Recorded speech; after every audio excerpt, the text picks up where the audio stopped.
Tim arkeolog menemukan harta karun yang diklaim sebagai sumber kekayaan Nabi Sulaiman yang memerintah sekitar 3.000 tahun yang lalu. Diketahui bahwa Nabi Sulaiman berhasil memisahkan biji tembaga dari batuan yang ditambang dari situs arkeologi Lembah Timna, Israel. Nabi Sulaiman atau Salomo, bahasa Ibrani, adalah putra dari Nabi Daud. Dia merupakan seorang nabi dan raja ketiga kerajaan Israel setelah Saul dan ayahnya yaitu Nabi Daud. Nabi Sulaiman juga dikenal sebagai pembangun Baitul Maqdis, sebutan yang kerap digunakan untuk merujuk pada Masjid Al-Aqsa atau kota Yerusalem pertama. Para arkeolog mulai menggali sebuah situs kuno pada tahun 1964 di padang pasir yang terletak di Lembah Timna, Israel Selatan. Sejak itu, para peneliti menemukan jaringan terowongan yang telah dikerjakan oleh para budak di bawah kepemimpinan Raja Sulaiman yang dieksplorasi secara rahasia di tambang Raja Sulaiman di Smithsonian Channel. Dikutip dari Architele, Selasa tanggal 21 Juni tahun 2022, para arkeolog mencatat bahwa mereka mungkin telah menemukan sumber kekayaan paling legendarisnya.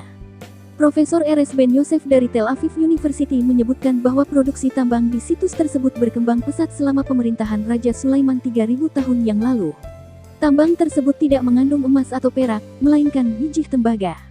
Sejumlah bukti tersebar di seluruh lokasi yang menunjukkan keberadaan produksi tembaga secara massal di masa lalu. Semua bahan ampas biji hitam yang ditemukan merupakan limbah dari tungku. Ini adalah bukti yang sangat penting untuk produksi tembaga kuno di Timna, katanya. Tembaga menjadi komoditas umum di zaman kuno karena merupakan salah satu logam yang paling dicari di bumi. Tembaga, pada waktu tertentu dalam sejarah, adalah sumber daya ekonomi yang paling penting dan menjadi industri yang paling menguntungkan, kata Prof. Ben Yosef.